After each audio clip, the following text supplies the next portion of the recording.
Sejam muito bem-vindos para mais um podcast JN. Hoje temos aqui a presença de Guilherme Lemos, cara. Mas antes de eu simplesmente começar no freestyle, eu vou parabenizar o meu amigo Matheus, que preparou um roteiro pela primeira vez aqui no História do Podcast das Jovens. Então, o que é o Guilherme Lemos, né? Guilherme Lemos é CEO do Grupo Rão. Ele já trabalhou em empresa terceirizada da Oi, com merchandising da Ambev, já foi vendedor de carros, já trabalhou no Bradesco, Pan-Americano e no Banco BV. Caraca, depois vou parar em restaurante, cara. Olha só, velho. Vamos lá.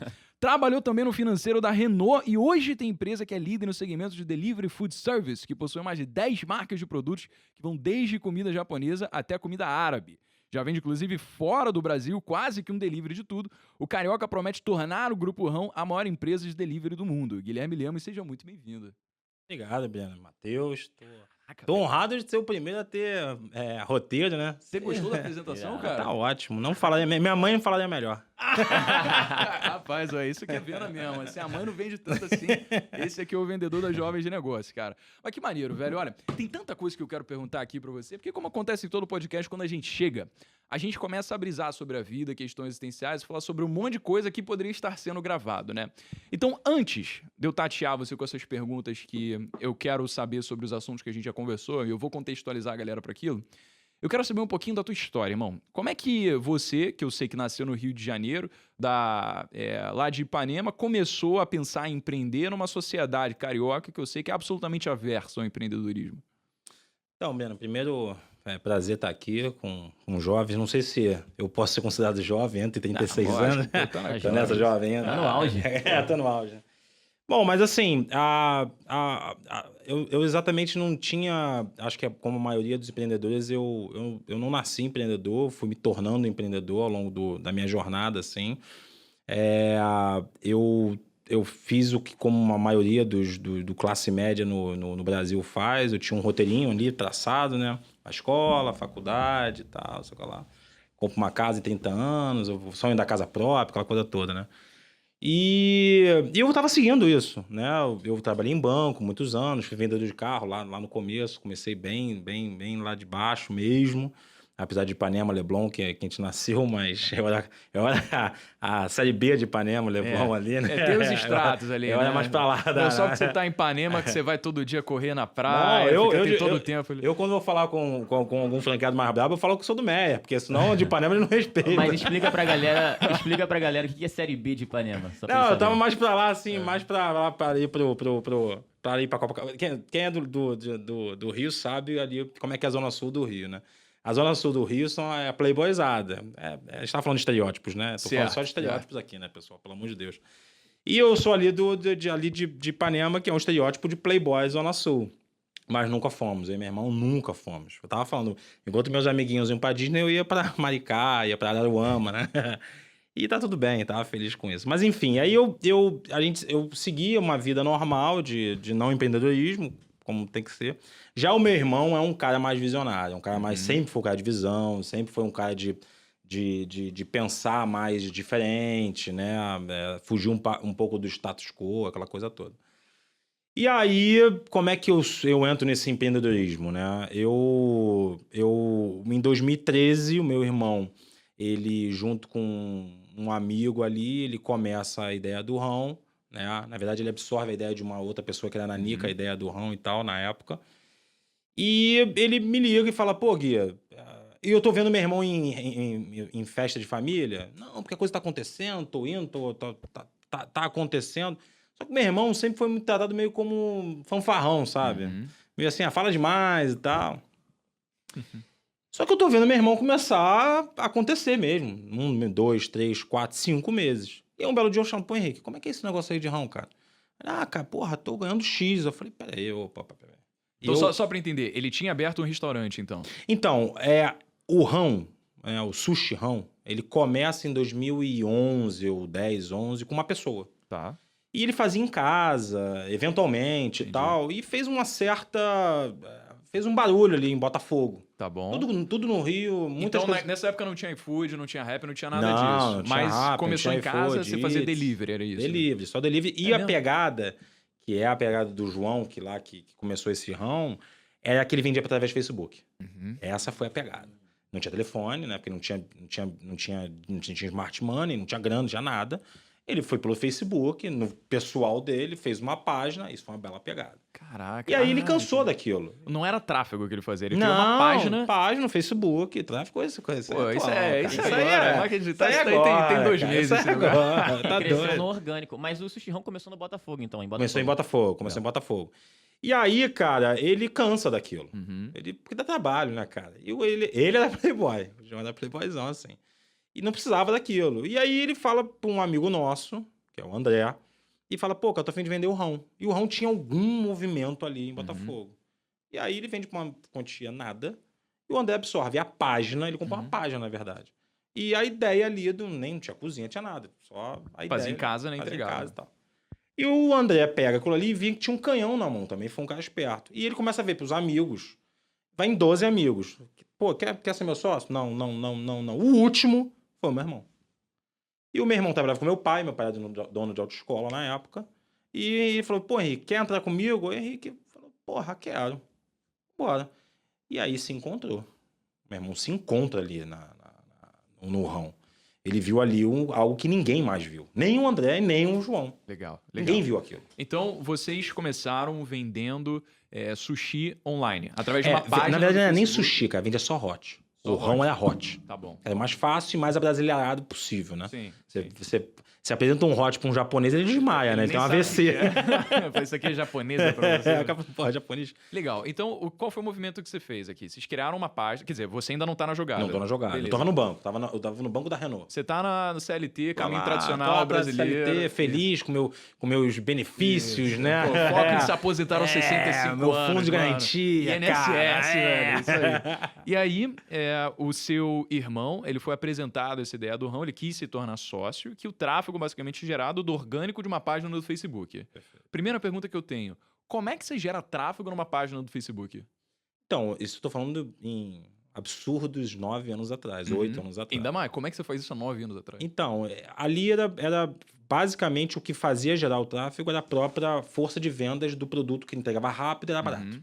Tá. E aí a pessoa, automaticamente, para comprar boca a boca, fazia com que ele fosse pra Começou página. com Family and Friends, depois foi no boca a Total, boca family ali. total. E aí o cara, pra pedir, pô, onde é que tu pediu isso aí? Ah, no Rão. Onde é que é? Na página. Então, Que vai foda. pra página. Ah, Então, entendi. é o contrário. O meu irmão outro dia falou uma coisa que eu achei perfeita. As pessoas criam o tech e tal para ir para a economia real, muitas das vezes, né?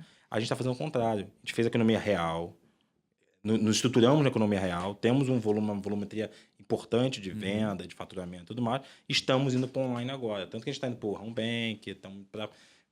Calma, a gente vai chegar Vai lá. chegar lá, Vamos vai chegar lá. vamos Eu continuar na sou tua ansioso, história aqui. cara. Eu quero saber, você então viu seu irmão começando essa iniciativa, você caracterizou ele, não, meu irmão é visionário, pô, ele sabe aproveitar esses parados. Você estava no caminho tradicional do plano de 59 anos, começou às 6 naquela de alfabetização, terminou aos 65 quando se aposenta. Você era esse cara aí. Essa é a ideia. Legal. O que fez você, então, dar um passo pra trás e falar, puta, velho, eu acho que existe um caminho pra mim aqui no empreendedorismo. Não é o meu irmão que é doido, não. Eu acho que tem uma coisa aqui. Cara, eu tenho uma característica que eu não sei se é a mais pura de todas, mas eu desde muito moleque, isso eu lembro, sei lá, 8 anos de idade, eu sempre gostei do dinheiro. Eu sempre ficava assim, cara, se eu ganhasse R$1 milhão, o que eu faria? Isso que eu tô falando 10 anos de idade. Se eu ganhasse na Mega Sena, eu jogava na Mega Sena com 10 anos. Então eu sempre quis ter dinheiro, né? Certo. Na época, apenas pelo dinheiro e poder comprar minhas balas, meu... o que uma criança uma quer criança comprar. quer, jogar meu futebol, comprar uma bola melhor e tal. Então eu sempre procurei oportunidades, né? E aí, quando o meu irmão traz isso, eu tinha um belo de um salário, né? De gestão executivo. E quando ele traz, eu falei assim, cara, vai ser um side, né? Vai ser um trabalho em paralelo, né? Vou fazer uma conta mínima ali, de um break-even que não me prejudique caso eu perca tudo, né? Vou fazer algo muito pequenininho, porque se der tudo errado, eu volto para o meu negócio. A minha ideia naquele momento não era abandonar a minha trajetória, que eu tinha uma carreira de banco ali, né? Eu já tinha quase 10 anos naquele mundo. Mas era buscar a oportunidade de ganhar mais dinheiro, né? E aí, era isso. Bom, vou sonhar, surfar um pouco ali a onda do meu irmão, que eu não sei se ele tá sendo fanfarrão, se ele acertou, não sei, eu acreditava que meu irmão era muito inteligente, mas vou ali. Busquei um amigo meu que tinha um network interessante, né? A minha ideia é o seguinte, bom, além disso, eu vou tentar não abrir no Leblon ou abrir na Barra, eu vou abrir no Recreio. Por quê? Porque se eu abro no Recreio e acontece como aconteceu em Botafogo, não é um evento esporádico. Não, mas peraí, você já chegou no físico, né? Você tá pensando em como você fazia pra escolher os lugares onde você vai colocar uma loja Exato, física ali. isso. um restaurante. Quando ele me chama, eu começo a criar várias formas na minha cabeça de perder menos dinheiro possível caso dê tudo errado. É aquele negócio. Cara, prepare-se pro pior, mas Certo. espere o melhor. Sim. Tem que se preparar pro pior. Então, eu Certo. preparei pra perder dinheiro. Certo. Mas esperando que não fosse perder. Entendi. E aí eu falei, cara, vou buscar um amigo que tem um network, vou juntar a grana, eu já tinha alguma grana, né? Ela é mais riquíssima, assim. E vou entender como é que eu faço pra ter o menor break-even possível. Aquilo, cara, assim, Certo. quanto menor ali eu preciso vender, quanto eu preciso vender por dia? Pô, tanto, tal. Só que, cara, foi uma... Já pode entrar na parte do... Não, pô, cara, a festa é sua, assim. É porque, ó, só pra entender. Você vai contando história. Como pra você acaba sendo uma coisa que, porque a sua história você tá acostumado pra caramba, é a primeira vez que eu tô ouvindo. Aham. Então eu vou pegar alguns pontos que às vezes não ficam tão conectados, eu vou voltar. Tá. Porque justamente pra garantir que vai entender, que Legal. todo mundo vai entender. Então você vai falando, se eu não entender alguma coisa, eu volto atrás e pergunto. Tá. E aí, cara, quando... Isso é 2013. E eu tô vendo o movimento do meu irmão, o movimento tá acontecendo muito ali em Botafogo, né? Meu irmão já faturava ali na módica unidade dele 400, 500 mil por mês. Caralho. Uma margem de 20%. Isso com uma sede física só que vocês Com tinham uma ali. unidade Com só. o- Num modelo que hoje engraçado que tudo que a gente fazia lá não tinha nomenclatura, né? Hoje Aham. tudo tem nomenclatura, né? Certo. Mas eu não, seria num modelo meio que dark kitchen, Aham. né? Na época não era dark kitchen, na época era cozinha amadora. Tá bom. E aí eu tô vendo meu irmão arrebentando de ganhar dinheiro, porra, imagina 500 pau por mês, 20% Margem. de margem. Tudo bem que tinha muito dinheiro em estaleca, depois eu vou te explicar o que é esse dinheiro em Aham. estaleca, né? Estaleca. Mas era bom, muito bom. Então eu pensei, cara, se eu chegar próximo disso, pra mim tá bacana. Com certeza. E aí eu busco um amigo meu, né, na época, e aí a gente começa a rabiscar no papel de pão mesmo, cara. Assim, não tem Excel, não tinha nem Excel na época. Era papel de pão mesmo, pá, não sei o que lá e tal. Bom, vamos aqui, vamos ali, faz a conta e tal. Porra, eu tenho esse dinheiro, tem esse dinheiro? Tenho. Porra, tu acha que tu enche de pedido primeiro de acho? Então vambora, meu irmão. E aí era muito, era muito barato pra gente abrir o ramo. Era um risco que valia muito a pena Certo. correr. Certo. Porque se desse errado, eu perdia muito pouco. Se eu desse certo, Ganhava era muito. infinito. Né? Isso é assimetria, né? É, Aquela sim, coisa exatamente. da convexidade. A Exatamente. possibilidade de ganho é muito maior do que de perda. aí. De perda. Tá bom, então deixa eu dar de novo um passo pra trás aqui.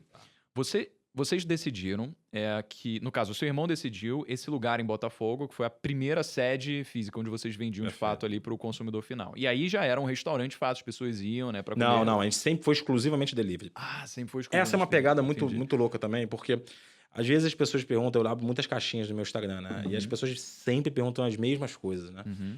E uma das perguntas que mais saem é assim, cara, qual é o segredo do rão? Uhum. Falei, bom, se tivesse segredo, eu não contava porque é segredo, né? Segredo a gente conta, né? A gente guarda. Mas se tem um segredo, né? Um deles foi, o meu irmão, ele não abriu um restaurante e tinha um braço de delivery. Não, ele abriu um delivery.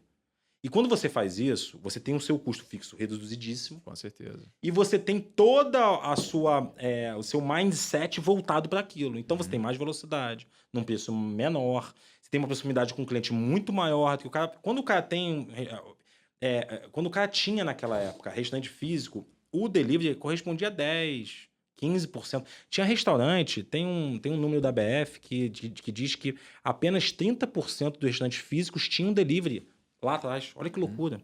É mesmo. Então, eles não davam foco pro delivery. Então era caro. Chegava ruim, não chegava bom. O tempo de entrega era péssimo. Porque o cara não fazia aquilo, ele fazia presencial. Certo. A gente não. A gente fazia delivery. E foi uma pegada do meu irmão. Que aí já tô chegando mais aqui, mas a gente entendeu que o movimento de menos interação humana estava acontecendo. Isso a gente entendeu há 10 anos atrás. Tanto quando a pandemia, cara, ele não mudou o hábito. Ele só Ele acelerou. acelerou esse hábito. Nós já iríamos parar de ir para shopping. Nós já iríamos, porque é mais caro, tem segurança, não sei o que lá, no Rio de Janeiro, então. Então, a pandemia, ela esfregou na nossa cara uma obrigação de pensar diferente, pensar rápido diferente. Só que a gente estava pronto. Certo. E eles não estavam. Meus concorrentes não estavam. Então, quando veio toda aquela enxurrada pro delivery, eu já estava pro delivery. Por quê? Porque há 10 anos atrás, a gente entendeu que o delivery era o futuro. Hoje é o presente, mas vai continuar sendo o futuro. Tá bom. Então, sempre quando vocês pensavam numa nova unidade para ser criada, era sempre com Sempre foco delivery. em delivery. Legal. E como é que vocês pensavam, então, depois que você entrou, quais eram os lugares que você sabia que poderiam aumentar a sua simetria, essa sua convexidade, né? De dar mais possibilidade de retorno do que perda? Cara, Porque hoje, né, imagina, hoje quando a gente pensa em empreender, as pessoas acabam meio que pensando no tudo pode dar errado e esquece de pensar o que pode acontecer caso dê certo, né? E aí, acaba que a parte da análise fria e calculista do que você precisa levar em consideração para abrir uma unidade de um restaurante em algum lugar é completamente deixar de lado. Você fala, não, eu vou abrir um restaurante. Tá, mas você não pensa onde, você pensa no que vai dar errado. Eu quero saber, você levou em consideração o quê? Foi fluxo de pessoas, foi poder de consumo da região que você estava vendo, foi o IPTU que você ia pagar no lugar que você ia produzir? Quais foram esses fatores aí que fez você falar, cara, esse é um lugar pica pra gente botar? então, a gente lá atrás, hoje não, mas lá atrás a gente fazia tudo muito freestyle mesmo, né? Uhum. Era no feeling. Era modo feeling total. Então, era óbvio pra gente que a gente iria abrir as unidades, né? Nos lugares que a gente conhecesse melhor. Uhum. Então, assim... Que era a Zona Sul Zona ali do Rio de Sul barra Janeiro. Recreio. No Rio são os pontos mais nobres da cidade, né? Você tem Niterói também, tem na Tijuca, pontos Certo. nobres na Tijuca. Na Baixada você tem pontos nobres na Baixada, na E Zona você tinha Norte. esse pensamento de vender para as pessoas com mais poder aquisitivo ou era para um público mais É classe porque a gente B, conhecia. C, assim? Não, porque a gente conhecia. Tá. Eu conhecia o Recreio, eu conhecia a Barra, eu conhecia a Zona Sul. Mas então por que você começou abrindo no Recreio ao invés de ter aberto na Barra? O Recreio tinha dois motivos. Um, porque era bem distante de Botafogo. Então, pra mim, se eu conseguisse multiplicar num lugar tão distante, o Tava negócio... validado. Tava validado o negócio. Tava semi-validado. Alguma coisa estava acontecendo. Entendi. Né? Só pedir uma coisa. Ô, Vitinho, você ajeita o microfone dele ali, cara? Só pra gente focar no áudiozinho ficar bonitinho. Eu vou pedir ao Danilo, você que manja de áudio, ficar ligado aqui pra caso der uma ajeitada. Tem problema, cara? Surgiu alguma mão aí de vez em quando? Zero. Pra ajeitar. O microfone vai caindo.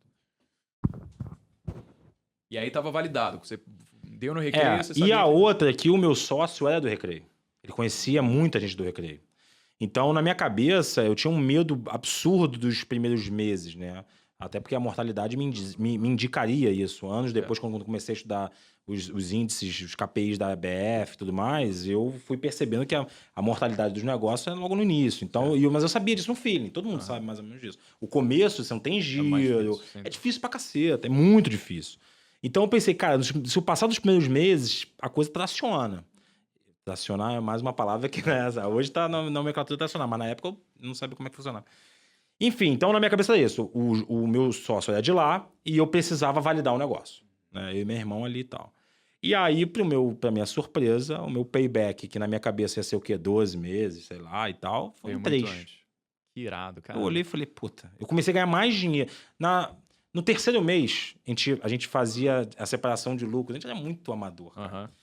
Semanal. Semanal. Que A beleza, gente queria grana, hein, cara. A gente queria grana rápido, né? A gente não fazia um DRE e no final do mês a gente pegava, nada disso. Auditoria. Não fazia provisionamento de 13º, nada disso. Era tudo muito mambembe. E aí eu comecei a ganhar semanalmente mais do que eu ganhava por mês. Certo. Então eu falei, puta, esse negócio de empreender é legal pra caceta, E né? aí você tava no teu emprego ainda ou você tinha já Tá, eu largado fiquei um 100%? ano ainda. Tocando os dois em tocando paralelo. os dois. Pra mim foi um ano de sonho, você imagina. Eu tinha muito benefício no banco, né? Uhum. Tinha carro, gasolina, plano de Ah, é. saúde. E ainda ganhando o que tá assistência, ganhando e eu no ganhando negócio. dinheiro no ramo. Entendi. Então, pra mim, é um sonho. É um ano muito bom pra mim. Né? E o que você acha sobre uma pessoa que quer empreender e ela não tem dinheiro para começar? Aí, no caso, ela foi se indagado com a seguinte pergunta. Cara, será que eu concilio com o emprego que eu tenho agora e eu toco em paralelo? Ou que eu acumulo uma quantidade de dinheiro, tipo, para eu me manter ao longo de um ano, para aí sim eu começar a empreender? O que você acha que faz sentido aí? Então, Bruno, a experiência, a história me diz que quanto mais você se joga 100% na coisa, mais isso te gera uma obrigatoriedade de dar certo. Porque se você tem um plano B, você vai estar sempre... mas eu tenho... Quando você não tem plano B, se você não acontecer, você não come ou você não paga o colégio da tua filha, você acontece, bicho. Então você Ser viu na obrigado a prática acontecer. que... com certeza. Por que você vai ter um plano B se ele te distrai do plano A? Exato. Você né? viu na prática que quando você estava conciliando as duas coisas, você tinha um conforto de ter o benefício do emprego que você tinha, apesar do seu negócio estar dando muito mais dinheiro. E ali, quando eu tava nos dois, eu comecei a perceber, eu comecei, aí a veia empreendedora começou a nascer dentro de mim. Porque eu comecei a olhar e falar assim, cara, eu tenho só quem empreende ou tem essa veia sabe o que eu vou falar, assim. Quando você tá no seu negócio, você não tá trabalhando, é teu, cara. Você tá ali, eu ficava 12 horas, mas eu queria ficar 18, eu queria ficar 24, eu queria nem dormir, eu queria ficar o tempo todo.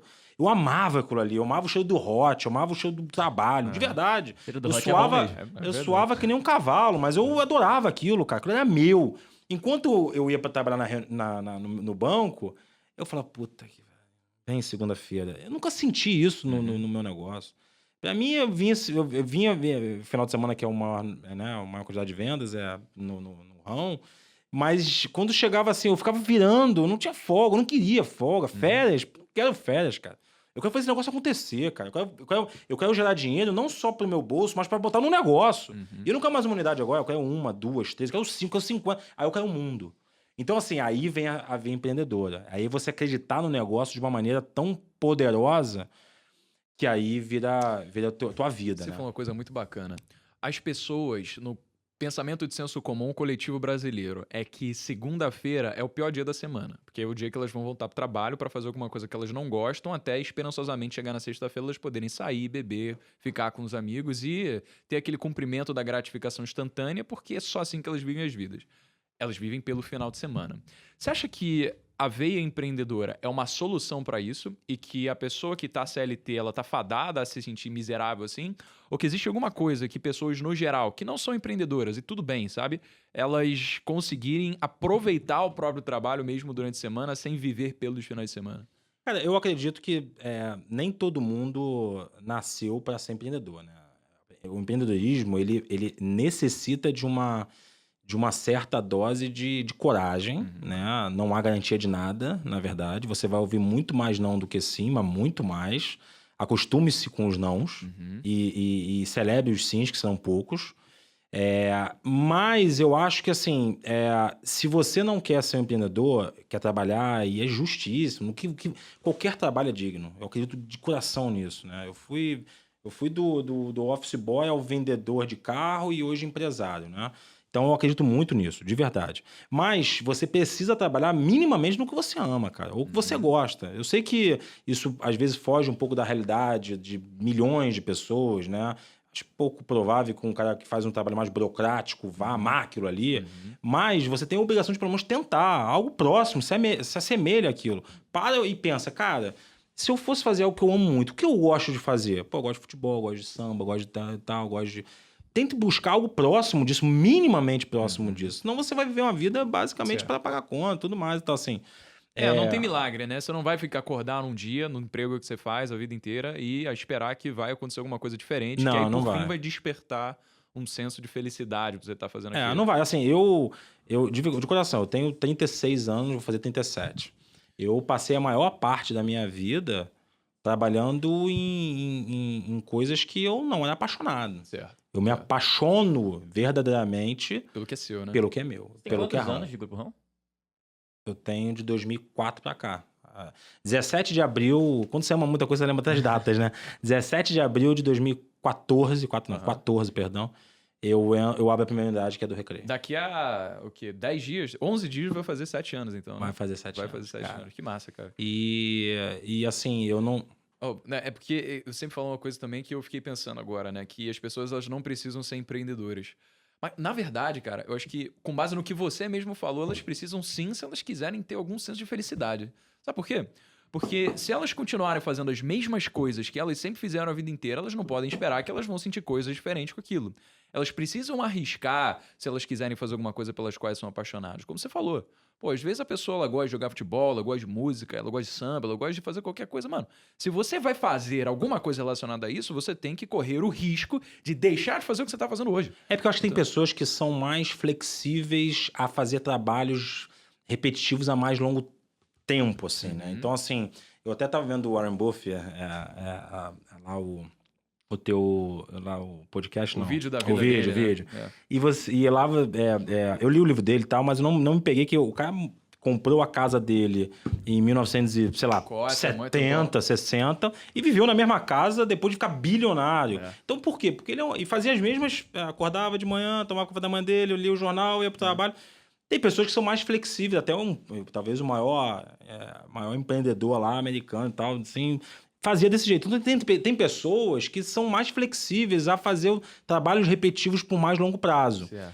Outras pessoas, para mim, isso é impossível. Eu não consigo pensar...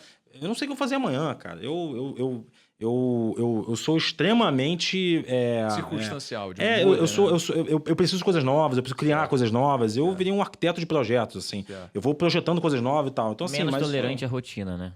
Então, tem pessoas. Então, pode ser que tenham pessoas que sejam mais tolerantes a trabalhos menos desafiadores nesse sentido.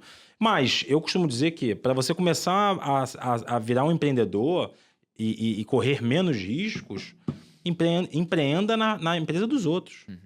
Né? Empreenda na empresa dos outros. Comece a trabalhar na empresa dos outros como se fosse a sua empresa.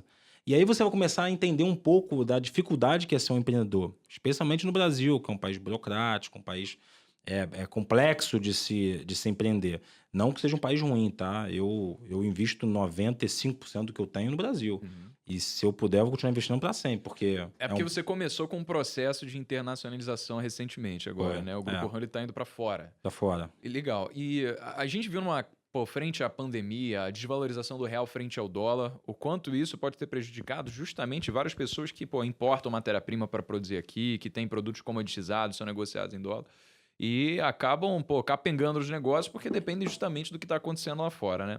E aí, esse movimento que você tem feito foi com base nisso, em tentar dolarizar um pouco o patrimônio que você está tendo do seu negócio para proteger essa instabilidade política brasileira, leis frouxas de propriedade privada, às vezes o Bolsonaro dá algum soluço, aí quando você vê, sei lá, tem um novo imposto sobre negócios e daqui a pouco dividendos são tributados também. Foi por esse motivo que você começou a olhar para fora? Então, foram muitos motivos, né? Você começa a trabalhar com uma moeda forte, é interessante, né? Sem dúvida nenhuma. O euro é uma moeda super forte, né? E tal. Você está na Europa, então? A gente está em Portugal. Está em Portugal. Tem 4 unidades em Portugal. Em Miami também? Então, a gente em Miami, meu irmão foi morar em Miami. A gente começa em Miami, meu irmão vai morar nos Estados Unidos em 2016. E o projeto do Rão em Miami era basicamente o projeto do Henrique morar em Miami. E aí, quando meu irmão vai para Orlando, ele ficou 2 anos em Miami e 3 em Orlando. Quando ele vai para Orlando, não fazia mais sentido a unidade, aí ele desativou. E tinha um restaurante legal lá em Miami, era bacana. E aí foi para Orlando, ficou 3 anos em Orlando tocando lá comigo, né, de fora, o Brasil e tal. E aí um primo nosso foi para Portugal, para Porto e abre lá. Na minha cabeça, eu e meu irmão, a gente é muito complementar, né, nas ideias. Isso é muito bom, é muito gratificante ter a pessoa que pensa... tem a mesma meta, mesma direção, mas pensa diferente, né? Acaba que você multiplica o raciocínio, né? E aí, pro meu irmão, trabalhar uma moeda mais forte, tal. Pra mim, é equity. Quando eu viro uma multinacional, eu alço uma prateleira que poucos estão. Né? Foda, muito foda. Como é que você, no seu negócio, então, você pensa em gerar equity? Só para contextualizar aqui o que é equity pra galera que tá chegando agora. É o seguinte, cara. Equity é o valor que você tem sobre a participação acionária que é sua no seu negócio, né? Então, por exemplo, se o negócio XYZ que o Matheus criou é 100% dele e ele quiser vender 100% do negócio, então ele vai ter um valuation sobre o que essa empresa que ele criou tem. Uma empresa vai chegar e falar, eu quero pagar esse valuation aqui por esse 100% aí que você tem. E aí o Matheus vai vender, ele vai ficar rico fazendo isso. Só que existem negócios que não têm equity. Você pode gerar receita, pode gerar lucro, mas se, por exemplo, se você cresce pra caramba, contrata todo mundo PJ, se você não paga o imposto devido, se você só recebe em dinheiro pra você não pagar e precisar emitir nota fiscal, sabe? Se você tem um negócio que não tem escala, então ele não tem equity. Ninguém vai se interessar por comprar esse negócio. E equity só vale o que a próxima pessoa está disposta a pagar pela sua empresa. Exatamente. Então, se não existir essa próxima pessoa, então, mesmo que seu negócio dê dinheiro, você não tem equity no seu negócio, né? Como é que você olha para o Grupo Rão e para todas as estratégias que você desenvolveu ao longo desse processo e lastreou essas decisões em coisas como fossem criar equity? O que foi que você pensou para fazer isso? O equity, primeiro você resumiu bem. Você precisa fazer um processo de governança corporativa, compliance. não é suficientemente simples, né? A minha parte, que eu sou um cara extremamente comercial, eu busco multiplicar o meu equity, já pensando que todo o trabalho de base, por assim dizer, foi feito, né? Então, eu não me alavanco através de impostos, eu tenho toda uma governança corporativa, já trabalho com compliance e tudo mais. Então, Desculpa, alavancava através de dívidas. Isso que quiser. através de impostos, né? Porque... Como é que você alavanca através de impostos? Não, pagando impostos. Né? Tá. Agora É uma forma bonita de falar, sonegar. Lógico, Mas eu não alavanco através de impostos. Eu nunca alavanquei, na verdade, através de nem dívida, né? Eu nunca peguei dinheiro emprestado. É impressionante. Certo. O Rão, Impressionante mesmo. É impressionante. O Rão não... Porque você poderia até fazer sentido, né? Depois, quando a coisa foi acontecendo, Breno, eu fui percebendo que alguns movimentos que eu pensava lá atrás que era para proteger o meu equity, na verdade eu estava diluindo o meu equity. Certo. Né? Uma vez que eu começo a franquear em praças que eu não precisava franquear, uma vez que eu começo a liquidar certos movimentos estratégicos que eu fiz na empresa, eu poderia lá atrás ter pego o dinheiro emprestado. É mais barato esse dinheiro. Sim, né? lógico. Porque você usa o dinheiro que não é seu, porque os juros que você vai pagar da dívida que você contrai vai ser menor do que os juros que o seu dinheiro vai te dar, o rendimento que o empreendimento vai fazer, né? Acabou. É que na época a gente não tinha essa cabeça. Sim. Eu fui criado numa família que morre de medo de juros. Como brasileiro. Os juros no Brasil dá medo mesmo, né? Mesmo, Você não tá no Japão que tá negativo. E tal. Então, assim, a gente correu de juros. Hoje faria sentido, mas... Não precisa mais, agora tá Já cheio foi. de caixa aí, né? Agora já pra abrir Já uma foi. franquia... Então, assim, eu sempre pensei, até nos processos de M&A que eu fui criando, né, ao longo desses anos, em absorver o máximo de número de empresas possíveis para crescer o meu negócio suficientemente de uma maneira que eu seja o maior do mercado. Né? Uma vez eu li o livro do Jeff Bezos, né, A Loja de Tudo, talvez, e ele fala isso. Ele fala, olha, seja grande o suficiente para que o grandão não te compre. Para você comprar o outro, né? Então, é isso. Na minha cabeça, quanto maior eu for, na hora que eu fizer uma rodada, ela vai ser suficientemente grande para efetivamente resolver a minha vida. Sem dúvida, cara. Então, foi esse movimento que a gente foi fazendo de absorver empresas menores. Além disso, é o que você falou, para você ter equity, você precisa ter pulverização da sua marca, escalabilidade, né? A gente fala muito de escalabilidade. O Rão hoje a gente está com 150 unidades. Nenhuma das quais depende de você trabalhando, né? Nenhuma das quais depende de mim, né? Você não volta no tempo para ficar indo em todas elas na mesma hora, né? Umbigo no balcão. E perceba, eu tenho esse valuation todo que foi desenvolvido pela Advisor e tal, e eu tô mal em São Paulo, cara. Certo. Esse oceano de oportunidade de São Paulo aqui, eu tô com 6 unidades. Então, das minhas 150, eu tô falando aí de... Você só tem 6 aqui em São Paulo? Só, eu tenho... Que isso, você é louco, velho. Louco, cara. Eu tenho Brooklyn, eu tenho Jardins, eu tenho Santana, eu tenho Perdizes, Morumbi, Campinas. Porque assim, pra você entender como é que foi a gente já avançou. Só pra fazer um paralelo aqui, se tu vai em Nova York, é sem sacanagem, você vê um Starbucks em cada esquina. É sério, mas assim, depois desse podcast a demanda vai aumentar. Como é que não vai? Pra quem ficar até o final do vídeo, o Guilherme vai dar um cupom de desconto aqui, que eu não sei qual é taxa ainda. de franquia. Porque porque aqui é business, né, mano? O público empreendedor. Vai dar um desconto na taxa de franquia, então, pra quem quiser se tornar um franqueado do Grupo Rão. Mas, enfim, e aí, cara, a gente... o meu trabalho desde o dia 1, que é onde eu entro no Rão, efetivamente na holding Rão, que na época não tinha nem hold, né? Só pra eu entender uma coisa, Guilherme, antes de ter o processo de verticalização da marca, né, do Grupo Rão, você abriu o Recreio lá, que era do seu irmão, ele era o CEO do Sushi Rão. É mais uma nomenclatura que não existia na época. Meu irmão, ele tocava a empresa. Não tinha CEO, não tinha uma organização corporativa nenhuma. Como você aderir à diretoria da empresa? Então, aí é legal. Essa pergunta é excelente, assim, Matheus. Quando eu abro a minha unidade, que era, na época, um licenciamento de marca, não é nem uma franchise, porque nós não estávamos na BF. Então, a gente não podia autodeclarar uma franchise, né? Para você ser uma franchise, você tem que cumprir alguns requisitos. Certo. Então, meu irmão foi abrindo unidades com pessoas próximas a ele. Então, nada fazia mais sentido que o irmão dele. Certo. Depois a esposa dele, depois o melhor amigo, depois... Ele foi criando, tipo, como se fosse um family mesmo, foi criando ao redor dele. Sim, todo mundo que estava perto já sabia que o negócio estava acontecendo, era suficientemente barato, ele tinha um modelo que era não royalty, né? Era um modelo de de logística embutida ali e tal. Pô, vamos falar disso aqui rapidinho, porque isso é muito maneiro. Então, vamos lá. Uma franquia funciona normalmente com você pagando pro franqueador uma taxa para você poder usar a sua marca e construir a parada, conseguir rodar as operações. Você paga, quando você entra na franquia, você paga para ter a expertise do cara, para ter todos O os sistema, manuais, isso, exatamente. sistema e tudo. E você paga também a recorrência mensal, que é o royalty, né? Que é uma taxa normalmente sobre o lucro que aquele negócio ali tá gerando. Na verdade, sobre o valor bruto, né? Sobre o valor bruto Sobre vendido? o valor bruto vendido. Legal, Então, legal.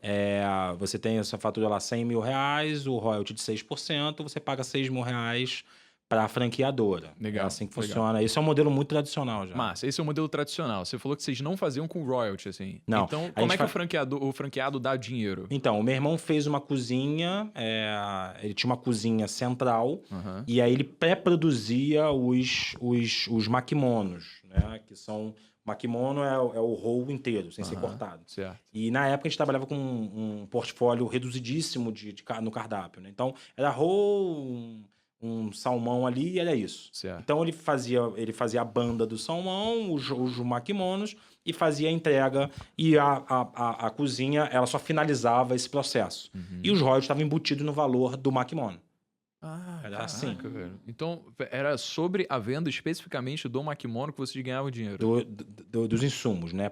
Pré-produzidos, né? Entendi. E aí ele botava o royalty dele ali. Ele botava os custos fixos dele ali, né? E vendia o royalty, você só finalizava na tua cozinha e vendia para o cliente final. Makimono foi o exemplo, né? Mas eram os produtos que vocês Produtos vendiam. todos, salmão, entendi. arroz, Legal. por aí vai. Tá bom. E aí você entrou, então, como um franqueado da Como um empresa... licenciamento de marca franqueada. É a mesma coisa, basicamente Legal. a mesma coisa. E aí, eu fui o primeiro, depois veio Barra da Tijuca, não, veio Meia, terceiro, depois Barra da Tijuca com meu pai e tal. Aí eu sou um cara muito mais comercial e lidar com pessoas que o meu irmão. Meu irmão é um cara, ele é difícil o trato com o meu irmão, né? Ele é um cara muito Reservado. explosivo. Não, ele é explosivo, né? Entendi. Normalmente, quando o cara vê muito à frente dos outros, ele fica com raiva da pessoa não tá enxergando o que ele tá enxergando, né? Entendi. É natural isso. E isso é um problema quando você lida com rede. Você precisa, o trato com a pessoa é o teu negócio. É, E eu sou um cara de trato. Sou um cara que fui forjado a lidar com pessoas, né? Fui vendedor minha vida toda, né? E aí foi um caminho natural de eu começar a absorver a missão de lidar com os franqueados. Então, em 2015, né, eu já lidava com os franqueados. Eram poucos, mas eram 5, 6 franqueados. E ali no mês de 2015, eu sou um cara muito organizado. E mais uma vez, eu penso em dinheiro, né? E eu precisava deixar claro que o meu irmão precisava de um salário, precisava de uma cadeira e tal. E em 2015, eu falo com o meu irmão Henrique, olha, vamos nomear um vice-presidente, algo do gênero ali, só para deixar a coisa mais ou menos clara, né? E me dar um salário, e aí eu tô pensando em sair lá do meu antigo trabalho. Então, foi logo depois de um ano, assim, entre os dois. Legal. E aí, em 2015, eu assumo a vice-presidência e gestão da rede. Então, 5, 6 unidades. Entendi. E essa franquia que você falou que você ainda tem, é aquela do Recreio que você começou? Não. Hoje eu tenho Não, e tem um de cada, né? uma de cada. Uma de marca. cada, isso. É porque você desenvolveu outras marcas aí do Grupo RAM ao longo do São tempo, quantos né? no total? São 12. E Você food tem não 12 food. marcas? 12, a gente chama de insígnias, né? São Delivery de tudo. De É, tudo de mesmo, tudo. assim. É. Mas isso é legal, porque você ganhou uma participação no mercado imensa. Pra exatamente. probabilidade que o carioca, o paulista, ele vá pensar numa coisa pra A comer, gente vai cair no ramo em algum A gente lugar. lançou o iRão. O iRão são todas as insígnias dentro de um aplicativo só. O cara não precisa mais baixar 12 aplicativos. Ele baixa um aplicativo, como se fosse um marketplace nosso Certo, próprio. Né? certo. E aí, voltando para 2015, eu vou assumindo, vai ficando mais natural, e o meu irmão sai do Brasil. Quando o meu irmão sai do Brasil em janeiro de 2016, eu viro o CEO da marca. Né? E assim que quando eu entro no Grupo RAM, eu sento com o meu irmão, peço mais uma vez um salário. Eu não era sócio ainda da Hold, nada, eu era basicamente um empregado e franqueado. E eu falo, Henrique, olha, o RAM já vende bem. A gente tem uma volumetria de venda interessante. Eu preciso organizar a casa. Estou falando de governança. Então eu trago... E aí, em 2014, 15, eu entro de cabeça no mundo de estudar os grandes. Legal. Como eles fizeram. Certo. Flávio Augusto, Rony Mesla, e esses caras aí que estão arrebentando hoje em dia. Certo. Então você... o empreendedor, ele sempre passa por isso, né, cara? Assim, o empreendedor, ele tem o sonho de querer ser empresário. O empresário, ele quer ser o empreendedor, assim, pra pensar. Porque a velocidade com que as coisas acontecem no começo de qualquer negócio é muito grande. E é justamente você, em alguns anos, começou em 2011 para 2014, 2015, quando o negócio começou a ficar gigante, você falou, opa, peraí. Tem que organizar tudo, porque a operação já tomou uma coisa tão gigantesca que você acaba não sabendo onde que você pode otimizar custo, você não pode saber quais são as pessoas que estão ansiosas, né? Porque você não tem como controlar tudo aquilo. E tem umas coisas, Breno, que, te interrompendo, cara, que foram fundamentais para formar eu e meu irmão e o Rão, né? Foram alguns ensinamentos básicos, eu sei que é meio pegas isso, mas alguns ensinamentos básicos da minha mãe e do meu pai. Por exemplo, o 7º franqueado já não era da família.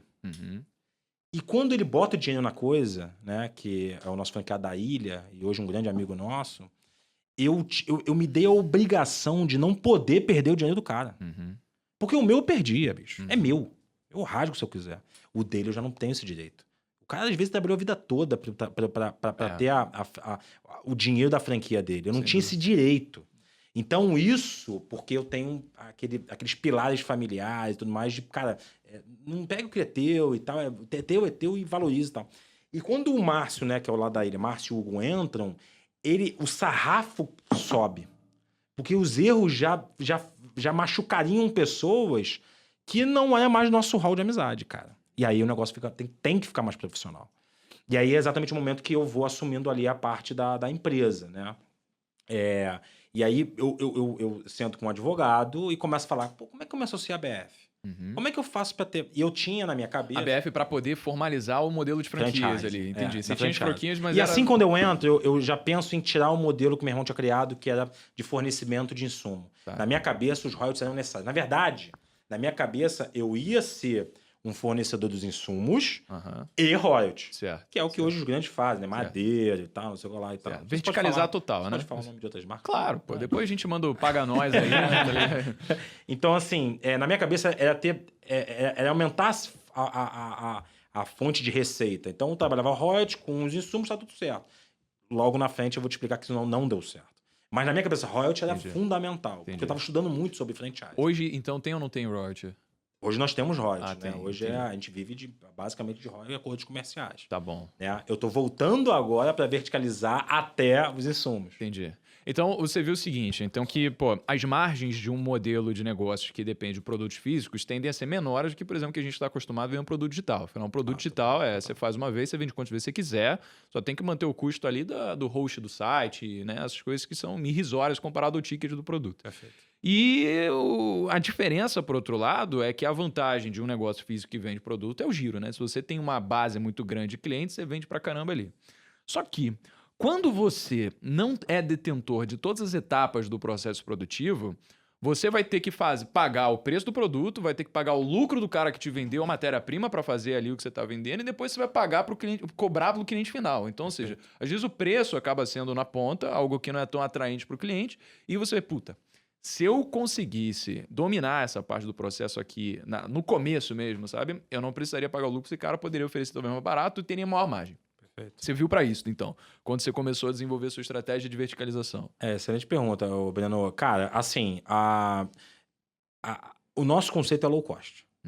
Nosso conceito é baixo custo para o cliente. Nós não trabalhamos com uma margem... Tipo Prime, para um segmento... Até sabe? quando eu for pro Prime, eu vou pro Prime. Mas eu não tô. Eu sou low cost. A gente é democrático na culinária. Basicamente porque a gente acredita muito em volume, né? E quando você tem um baixo custo, você é a última fatia da crise. O cara que tem que se alimentar e se for barato, o cara vai continuar se alimentando com você.